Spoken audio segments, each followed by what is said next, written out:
to the REVan channel. We're at the NHRA US Nationals. This is the 70th annual running of this historical drag race.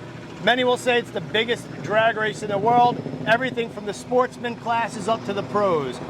Beside me is Venice Perno. He's got an incredible Mustang that he runs in super stock.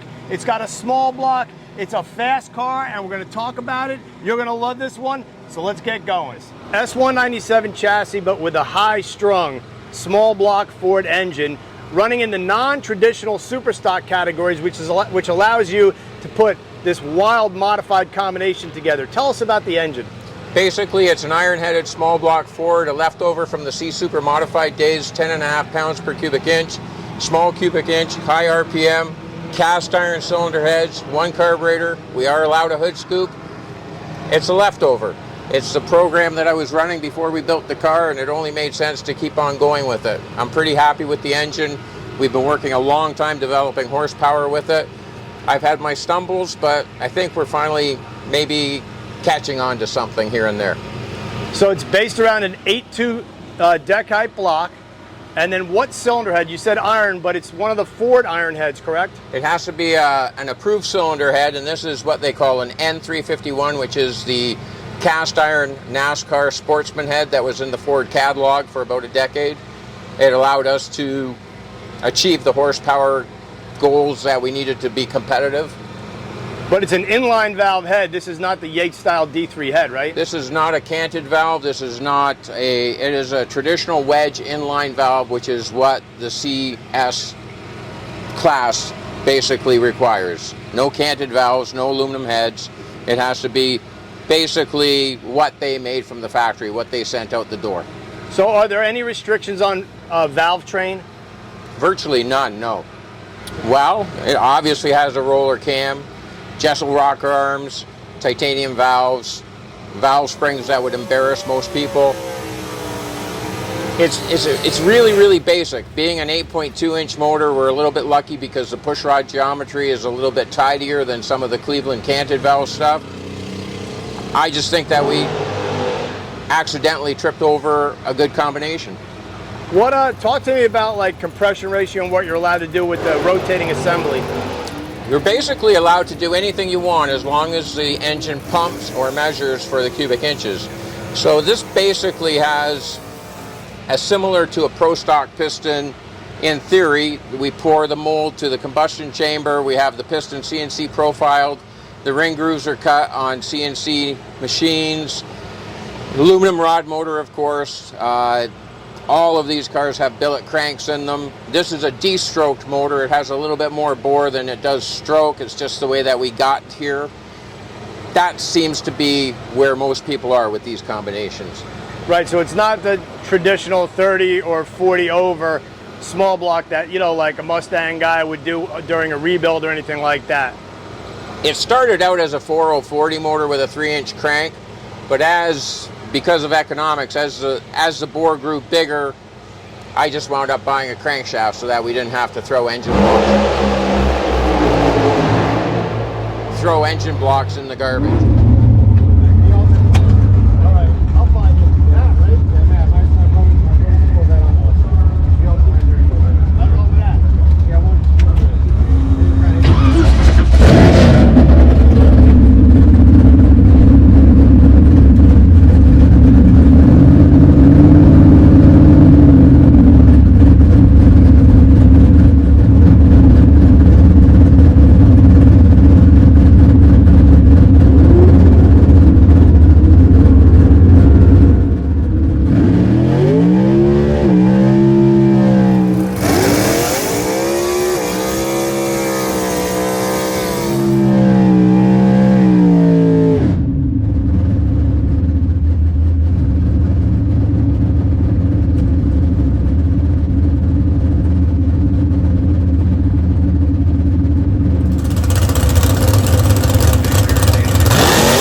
So now we'll explain to you guys out there in this super stock type class, it's a 10.5 pound weight break. So basically you determine, Venice, you determine the displacement, and then 10.5 pounds per cubic inch. It's 10.5 pounds per cubic inch. We're allowed 5% for automatic transmission. So the way that it works, it's kind of funny because just the math of it all, you can basically take my cubic inches and multiply it by 10, and that's what the car actually weighs legally. So what is the minimum weight? This car has to weigh, this weekend, 3,070 pounds. Right. It has, when we ran class, I had it down to 3,080. When we were doing the time trials, it was 3,100 pounds. Gotcha. So, and no restrictions on induction except for the single 4-barrel? Single 4-barrel has to be a 750 carburetor, unmodified, with an air horn on it. Has to be on the approved list. So you can't have like a shaved down air horn? No, we cannot have any of the HP series or anything like that. It has to be, basically, it was sort of like the Econo Modifieds and the Econo Dragsters. Right. An out-of-the-box 750 Holley carburetor. Right, so tell me Hogan intake? That is actually a really funny story. That intake manifold I saw at a swap meet about 20 years ago, and if you build 8.2 inch Fords, you know that you can do like that, and you know it's an 8.2, not a 9.5 deck height. And I had never seen one in person before, and I was really surprised to see it at a swap meet, and it was for a high port TFS motor. And I looked at it and looked at it and looked at it, and I made the guy an offer, figuring that I could fill with Bondo and do everything that I needed to do to make it fit. And that's the intake manifold that we have there. It is a swap meet item. Wow. Custom headers? Custom headers. And you cannot run a dry sump, correct? It has to be a wet sump? It has to be a wet sump. It can be a single stage external pump, nothing more than that. Right. So how much power does it make? And you said it's 308 cubic inches? This motor makes about 700 horsepower. Out of 308 cubic inches? Out of 308, yep. Wow, that's incredible. So you run a front-mounted distributor. I made that distributor, when we built the motor plate, we had it drawn up so we could put a Chevrolet belt drive distributor from MSD, and I made it so it would encapsulate it into the motor plate so that we didn't duplicate any parts. Nice. Electric water pump, the typical stuff. He runs an accumulator right there. EVAC system. In this class, you are allowed a vacuum pump. Oh, okay. There's a vacuum pump on this motor. Did not know that, and that's definitely some power. So what's been your quickest ET and highest mile an hour overall, not just this weekend? Because I will tell you, we've had 3 days so far of brutal heat here at Indy. It's unseasonably warm, but best ET and mile an hour. Best ET and mile an hour we've ever made on this car was at ATCO in 2015. I went 923. I believe it was about 142.5 miles an hour. I never hung on to that. I really hang on to the 923. We fought a little bit because I have lost turned a couple of crankshafts blue being greedy.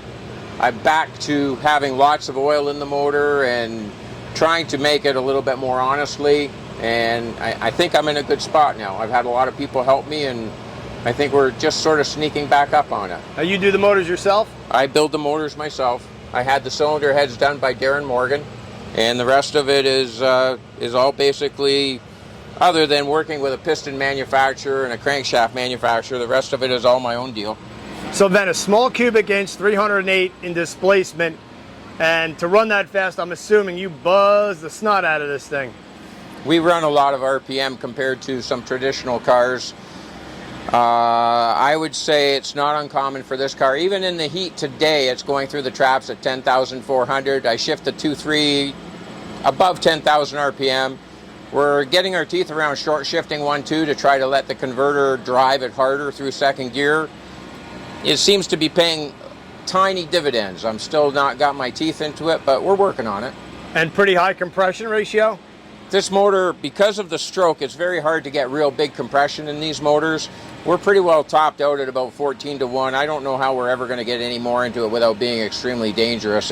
There's no room in that combustion chamber for anything else what we've got now. Between the valve reliefs from the camshaft and just the general geography of it being an OEM type cylinder head, that's about where these things wind up landing.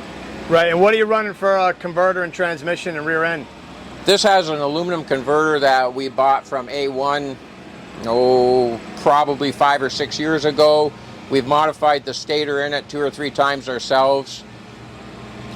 It looks to me like it stalls around 9,000 RPM. Wait, did you say 9,000? I said 9,000. Wow, so what's the launch RPM on this? It's pretty low, actually. I keep it pretty tame between 62 and 6,500 RPM, more to tune my lights, right? Which are, I need to really learn how to do that a little bit more, but that's the game there. And then you're pulling gears around 10? The 2-3 shift is 10,000. So that converter is hooked up to a ProTrans 3-speed transmission. It's basically everything is aftermarket in it. It's got an ATI case and an ATI bell.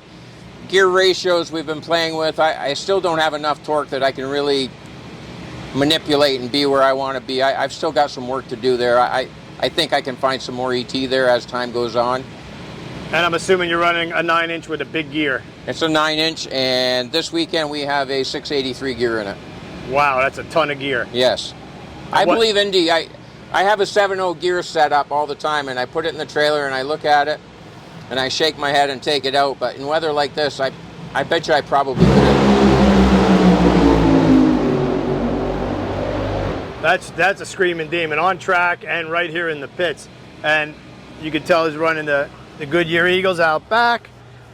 Super stock, you're allowed to basically tub the car, but up the middle has to remain steel and almost kind of stock. He's got the license plate that goes with it. Tell us a little bit about the history of the car, and of course you've been the national record holder multi times. We just reset the record, or reacquired the record in Napierville 4 weeks ago. We had to actually take the cylinder head off because their pump wasn't working, but I was willing to do that, let NHRA have a peek inside the motor. Normally a modified motor, they just pump them, but that was fun. It was a learning experience, and it sort of a little bit of satisfaction knowing that they peeked inside and they still were happy with what they saw.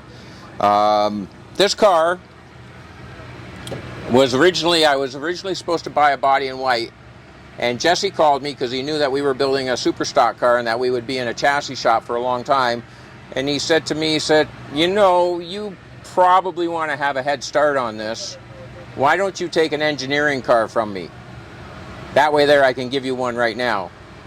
I paid for the car. And I said to him, well, that would be absolutely fabulous. So we actually brought this car home in September of 2009.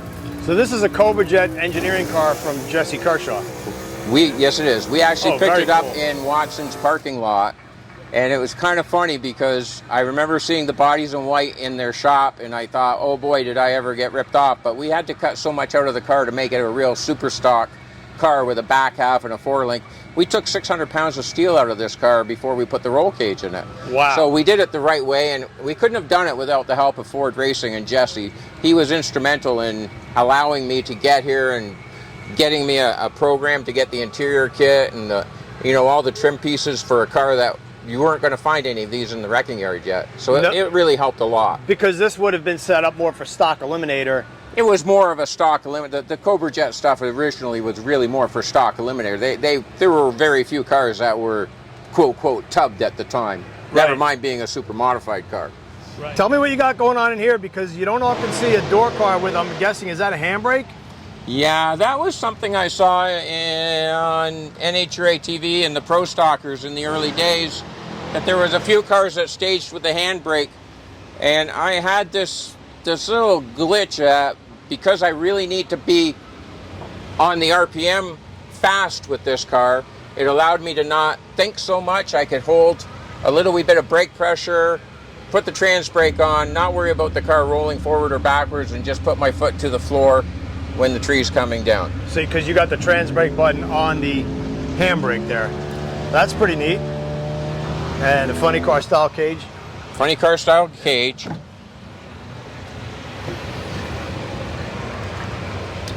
I always thought Mustangs needed to have wooden steering wheels. They always look good. Yep. Throwback to the 60s. Kind of a Shelby thing going on there, 65s. Absolutely. Yep. That's just my line lock. The obligatory precision shifter. It has an air shifter in it, and it's controlled by the MSD grid. This car was built by Smith Performance. Once we got all the gutting done, we took it up to FJ's, and we basically put everything at that point of time, no holds barred, do everything that we need to do. We built the car as a 750 car. Not that I was ever going to be there, but I figured because it was there, that was the time to do it. And I've been extremely happy with the whole structure of the car. It was well done, and it's held up. I put a lot of passes on this car. We beat on this car really hard, and it's still square, and it still does everything it's supposed to do. How often do you go through the motor? Probably about every 50 passes. And what does that entail? Oil pan off. More often than not, because the oil pan's off and the heads are off, you take the pistons out. I wash everything. I make sure that the rings are not stuck in the grooves. I look for trace marks. I look for wear marks. I look at the bearings. I look at how the bearings crush. It's really more of a time issue. Every 100 passes, we toss the connecting rods in the garbage. I just can't take the chance. It's too much money to hurt the cylinder heads. Valve springs, we go over them. I go over my valve springs a lot. I just want to stay on top of that because I really don't relish the thought of having a valve train issue with this motor. Right, so once you get to the track and you're making runs, what's some of the between round maintenance on the engine? It can be really resilient. Like when we have to go back-to-back laps and I don't get to pull the valve covers off, I just sort of keep an eye on my mile an hour, and if the mile an hour doesn't dip, I don't go into the valve covers. If I see the mile an hour drop a mile an hour for no reason, the valve covers are off. I've gotten pretty good at doing lash and pressures on this. I can probably do that in less than half an hour on this motor, so I can do it between rounds if I have to. Because Indy is long and drawn out, I've had the valve covers off every night because we've got lots of time. So right. On average, the valve covers are probably off every other run over the course of a year. So what's the story behind the stirred, not shaken? Well, we used to have a little bit of a love affair with a blender and making some frozen cocktails. When we were building the car, I always felt that cool race cars had names on them. And I wanted to get a name for this car. And it's a play on the James Bond deal because we were playing with the blender back then.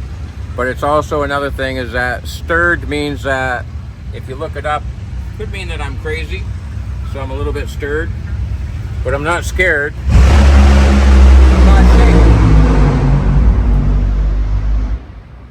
Stirred as if I was crazy, not shaken, like I'm not really scared. This car's been through fire and rain. We had a fire back in 2015, 2016 in Columbus, Ohio.